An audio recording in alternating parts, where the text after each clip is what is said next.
Good morning, class. My name is Miss Due, as you already know, written on the board. So today we are going to have an interesting topic which is under international trade. International, right? We've got two words here, international and trade. Our main focus is going to be on trade. Now I need someone to say something about trade. What have you heard about trade? What do you think trade is? What is trade in your small definition? In your small mind, what do you think trade is? I don't want a textbook answer. I need something that you can think of. Yes, Louise? It's the buying and selling of goods. It's the buying and selling of goods in exchange for money. Okay? Can work with that. Someone else? We have another definition of what they think trade is.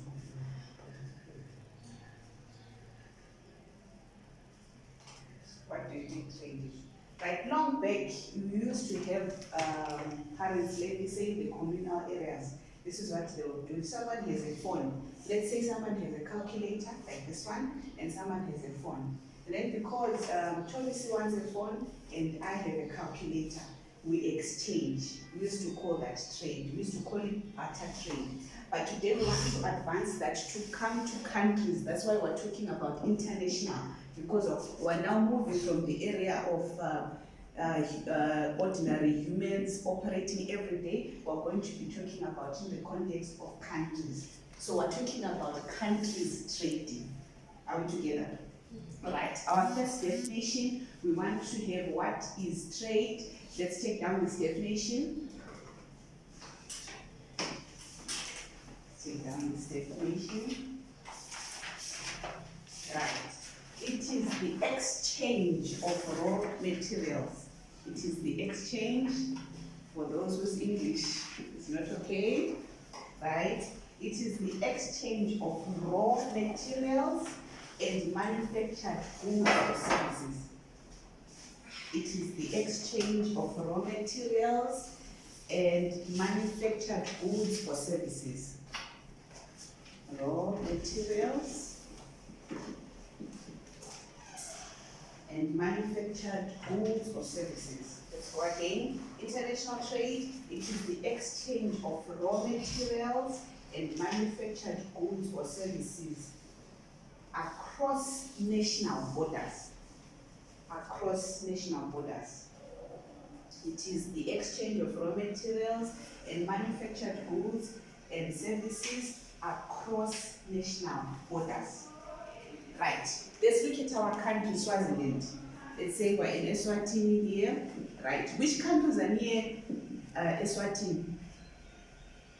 Which countries orbit or are around Eswatini that we can talk about? Where we can say Eswatini can exchange with or trade with? Yes. Good. Who else? Which other country? Yes. Sorry? Mozambique. Good. Yes. Another one? Countries that are around Eswatini. Botswana, good. Zimbabwe, good. Yes. Right. We have what we call a SACO agreement. A SACO agreement. This is an example of international trade that happens between Botswana, Lesotho, Namibia, South Africa, and Swaziland. Okay, let's just say Eswatini, but we remember Swaziland there. So we have an example of countries that are involved in international trade under the SACO agreement, and these are examples of that type of trade agreement that we're talking about. Right, let's go to the thrust of our topic today. We want to talk about free trade. What is free trade? Let's take it now. Let's take it down in these notes. It refers to a situation. It refers to a situation where a government, it refers to a situation where a government, right, for definition, for spelling government, for those that don't know how to spell government, it refers to a situation where a government does not attempt to influence trade. Does not attempt to influence trade through quotas. Quotas. Through quotas or duties. I'm sure we know what quotas are. What are quotas? What are quotas or duties? At least, what are quotas? This is an economics class, you're supposed to be knowing that. This one I'm not going to tell you. If you don't know, it's going to be a moment for you. What are quotas? All right, homework, put it on top there. Homework, research what are quotas and what are duties. So we're saying okay, let me just give you one. Quotas, these are restrictions on the number of goods that are set, that can come into a country. It's the restriction, like we're talking about Eswatini. If we're going to trade for goods that are going to come, for example, from South Africa, the government of Eswatini will restrict the number of goods that can enter into the border of Eswatini. Are we understanding each other? Right. So the government will always have a say when it comes to international trade by having these restrictions, quotas, or duties. Yeah. But we're not talking about international trade. What are we removing from the definition that I gave you? Who are we removing?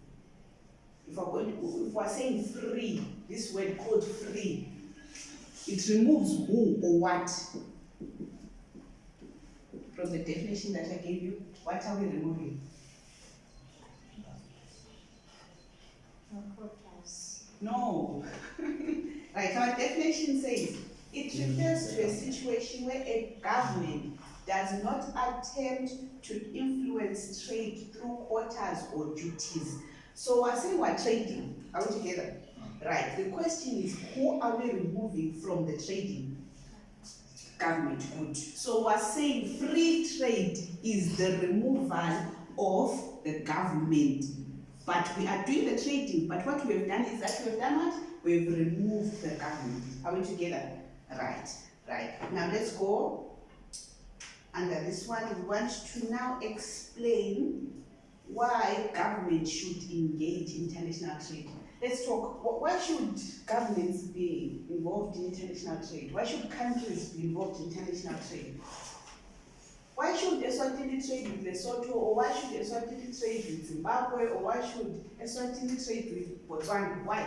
Yes. I think countries should trade with other countries in exchange of goods and services that are not available in the other countries. Beautiful, that is beautiful. Because we don't have something in Eswatini, we will look for it outside. Like I told you when we started, I don't have a calculator. Someone else has a calculator, but I've got a cell phone. So I'm exchanging for what I have across for what I do not have. Ne? Right? Let's talk about the goods that we find. What is Eswatini good in producing? What do we produce? Let's talk about the products that we produce in Eswatini. Yes?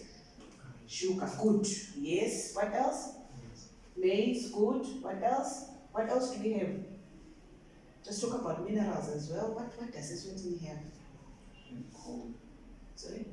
Coal. Good, yes. Good iron ore, you know.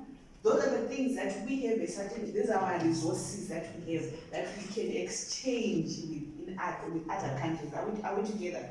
Right. So we're saying, number one, why should countries engage in trade? Number one, it helps to explain the pattern of international trade in a world economy. It helps to explain the pattern of international trade in a world economy.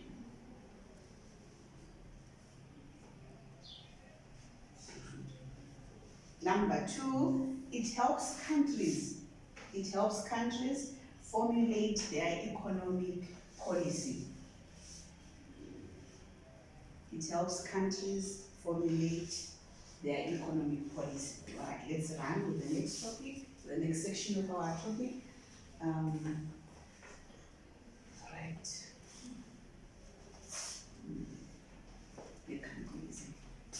Right, there's a system that was there during the European era, which was called mercantilism. I'm not going to give you notes on that, I'm going to give a general definition of it.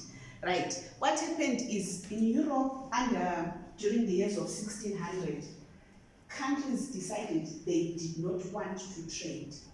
They wanted to engage more in exporting more than importing goods from other countries. So what they wanted was to export more and import less under mercantilism. That is the word that is there. So it was there during that European era. So what was the main aim is that these countries wanted to restrict imports into their countries and to sort of cultivate local industries. Are we understanding each other? How does, if we are going to stop importing goods into our country, how are we cultivating local industries? Let's say Mtobi today has a business of, what's your business, Mtobi? Business. Yours, yes. You can have entrepreneurs here, it's very possible one day. You can have entrepreneurs. What business can you have? Selling phones. All right, selling phones, yes. And yours? What business would you like to have? Logistics. Logistics, okay. And you? Selling phones, okay. Food, okay, restaurants, for example. Right, okay, I understand what is going on. Right, let's talk about, I wanted a more, all right. Okay, let's talk about food, an easier one, right. If we are going to say one, like, let's talk about phones. If we're going to say the phones, we're going to close borders. No more phones are going to come from any other country. We're only going to have phones that are manufactured in Eswatini. How are we encouraging this business? How are we encouraging this business?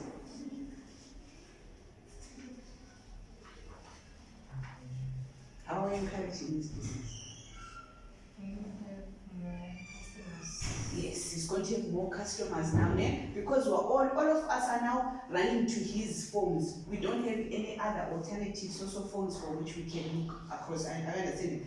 But what can Tobisi do that will make things bad for customers? He's the only supplier of phones. What can he do? Sorry? Good. He can produce substandard goods, because he's the only supplier. He knows that whether you like it or not, you're going to buy his Huawei. Whether you like it or not, you're going to buy his substandard iPhone. Are we together? What else can he do to make it painful for us? Good. Increase prices. If a phone was 2,000 rands, now it's going to say 5,000 rands, because you have no choice. Are we together? So because of that, then there came these men who said, no, this thing of not having trade, of localizing trade, it is not going to be helping for us. And hence we have what we call the first theory, the absolute advantage theory. The absolute advantage theory. What is this theory? Let's go to our notes, check our pens. Right. This was a theory postulated by Adam Smith. This was a theory that was postulated by Adam Smith. Right. When did Adam Smith live? Right. We want him. Let's leave that one. Right. He came up with the absolute advantage theory. Right. We put it there. 1776, and he called it the wealth of nations. He called it the wealth of nations. So who is the author of the absolute advantage theory? Adam Smith. And he is fighting the mercantilism theory of saying trade should be only done with it. There should be no trade. Are we together? So he was responding to that. So what I need you to understand is when these theories come, they are coming to counter. Are we together? Someone is saying, no, okay, that person had this theory, and then this person is saying, no, I think I'm going to do my own research and I'm going to counter that, or I'm going to fight that theory. So Adam Smith comes in and says, no, this theory of mercantilism does not work. Countries should have trade. Are we together? Right, let's go to our notes. He supported free trade. He supported free trade, which mercantilism was saying should not happen. Are we together? He supported free trade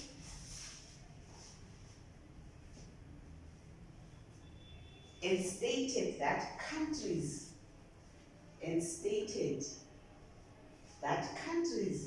should specialize in their areas of expertise.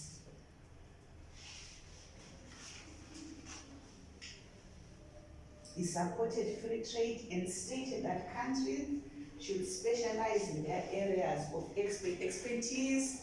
English again, right?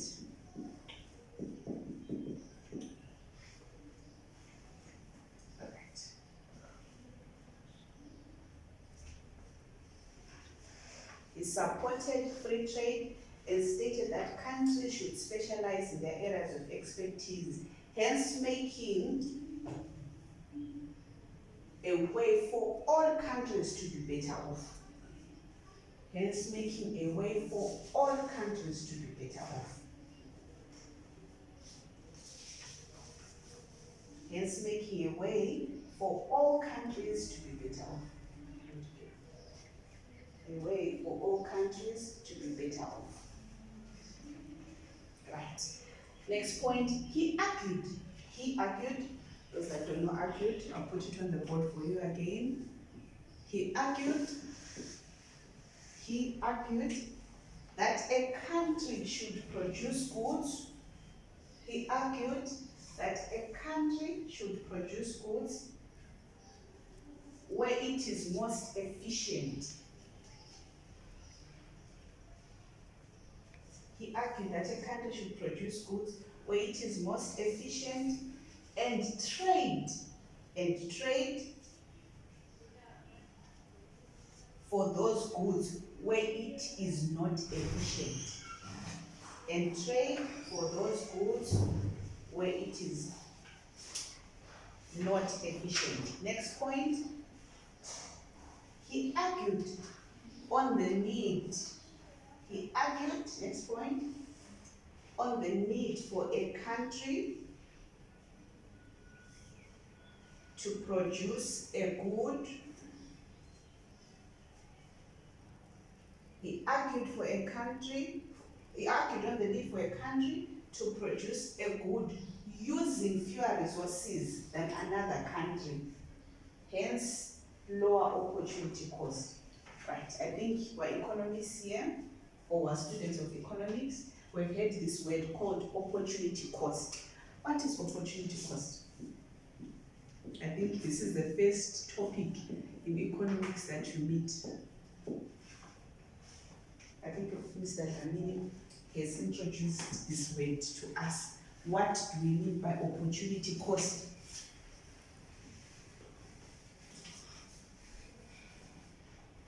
Yes. Opportunity cost is the best assumption of one when the economics problems. It is?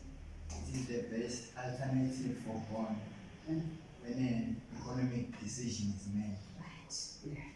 Good. So we are talking about the element where we have to forego a cost. So he is saying the absolute advantage theory is saying the country that has the least opportunity cost should produce a good in that particular area. Are we together? Right. That sacrifices, it means that the country that sacrifices the minimum should produce that particular good. Right? Let's go on to say that.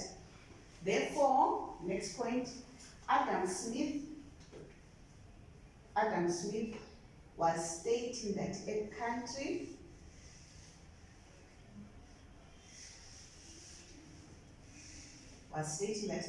should specialize in the production of a good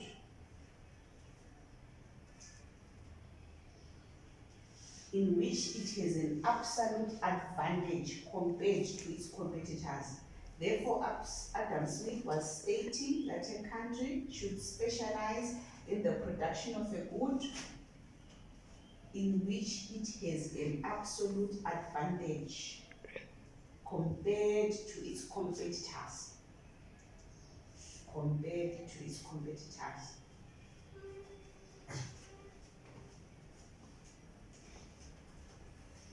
Right, we want to explain the theory of absolute advantage. We're going to have an illustration so that if this comes in the exam, you are able to answer. Right, absolute advantage from output of a winner. Right. We have two countries here, Eswatini, and let's take Ethiopia. Right. What did we say? Let's name one good that Eswatini is good at producing. Sugar, okay. Right, let's talk about sugar. Sugar cane, whichever. Okay. And then we have coffee. Okay. Right.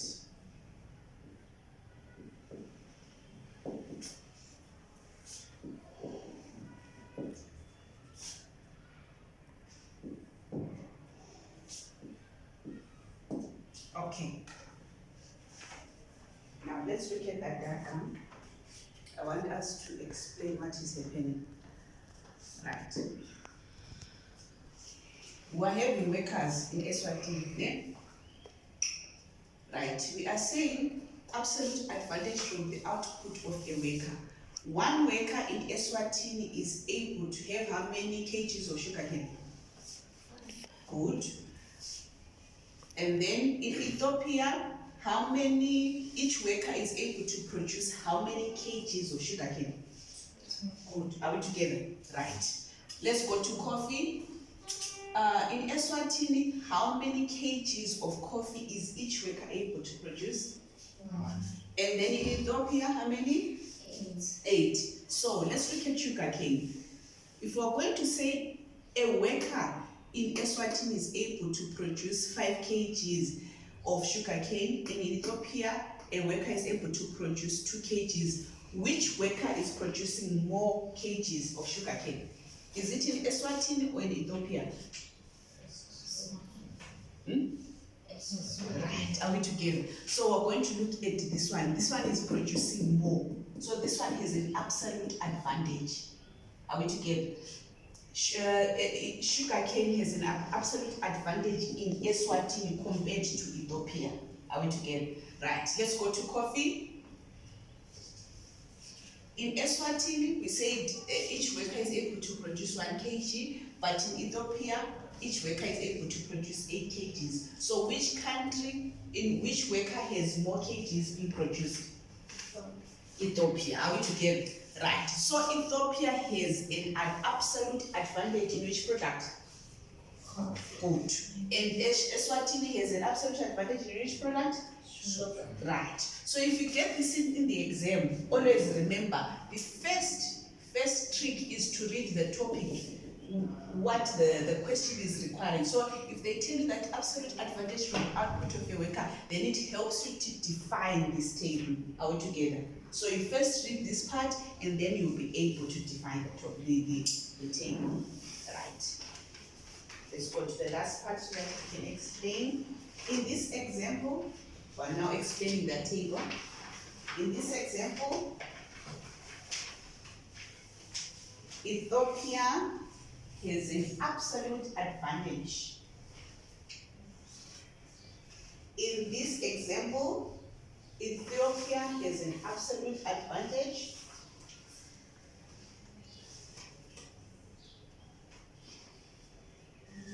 in producing coffee. In this example, Ethiopia has an absolute advantage in producing coffee, that is 8-1. That is 8-1.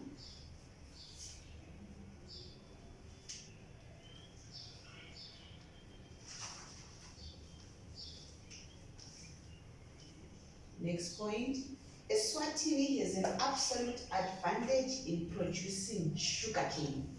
Eswatini has an absolute advantage in producing sugarcane, that is, in producing sugarcane, that is 5:2, as shown by the table over there.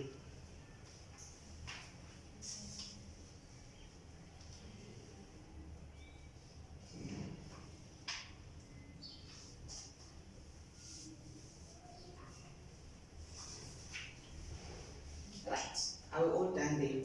Right. Absolute advantage can also be illustrated using hours of labor. Hours of labor to produce a unit. Right. Now, let's have two countries again. We have England and we have Portugal. Right. We have two products, cloth and wine. And then here we've got 60 and here 110. Here we've got 120 and here we've got 70. Right, let's go back to the topic, to the narration that I said you should be always careful about. We are saying the hours of labor to produce a single unit. England needs 60 hours to produce one cloth. Are we together? And Portugal needs 120 hours to produce what? A single unit. Yeah? Right. That is under cloth. Then England needs 110 hours to produce a single unit for wine. Yeah? And Portugal needs 70 hours to produce a single unit of wine. Are we together? Right. So which one is for cloth? Which country should produce cloth between England and Portugal? It should be England, are we together? Because there are fewer hours. And then if it is going to be wine, Portugal should take it because it's producing the same type of product using fewer hours. Are we together? Right. Let's copy that example on the board. Are we done?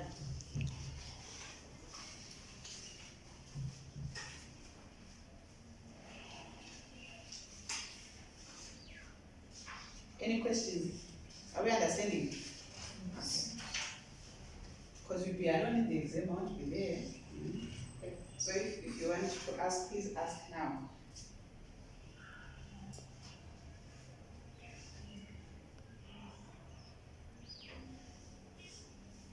Right, when we are done with the table, then we explain. In the example,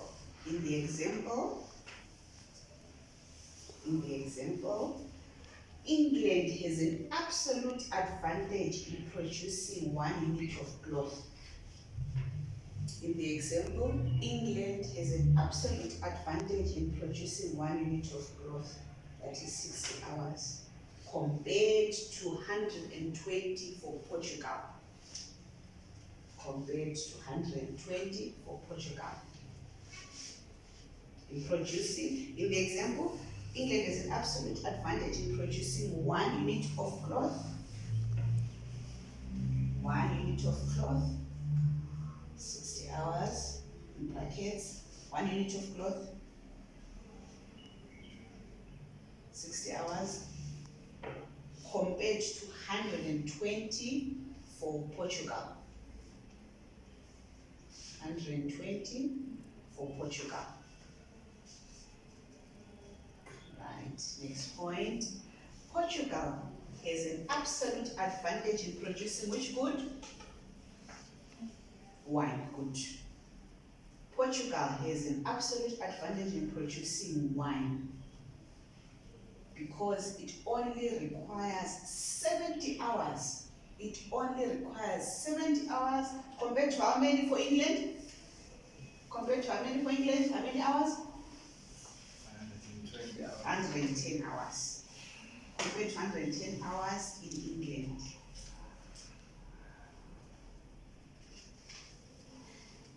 Right. Unit 9. Okay. Portugal has an absolute advantage in producing wine. It requires only 70 hours compared, it requires only 70 hours compared to 110 hours for England. Right, we're wrapping up our notes now. Right, let's go to our last paragraph. An absolute advantage, an absolute advantage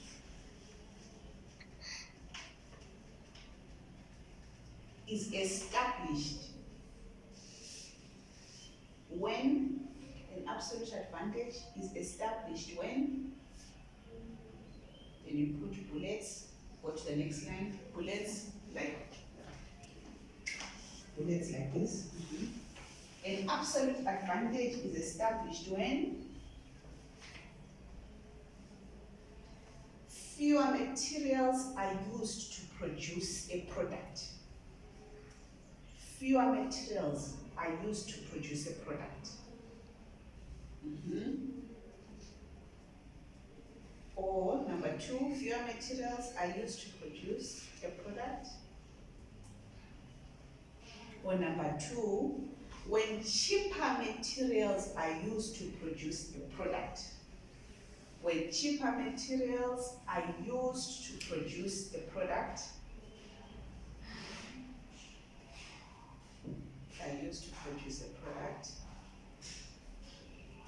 or when cheaper workers, then open bracket, in terms of hourly wages, are used to produce a product. Cheaper workers, in terms of hourly wages, are used to produce a product.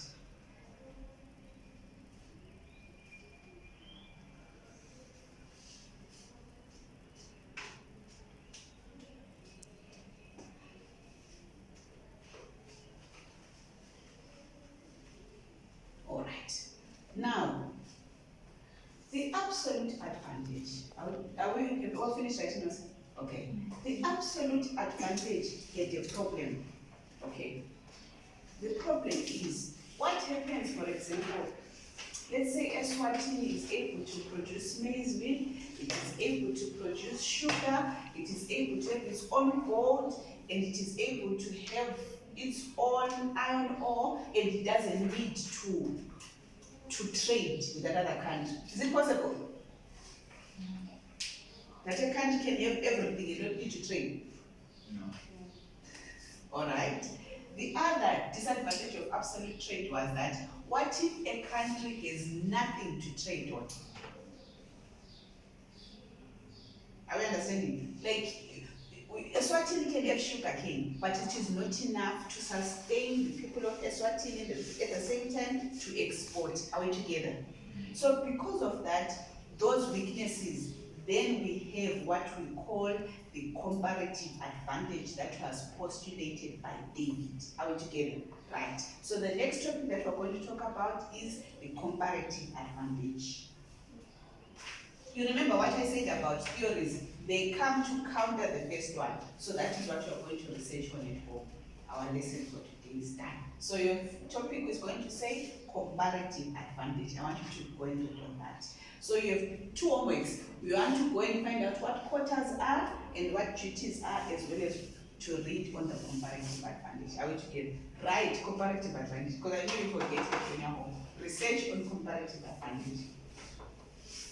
All right, thank you so much.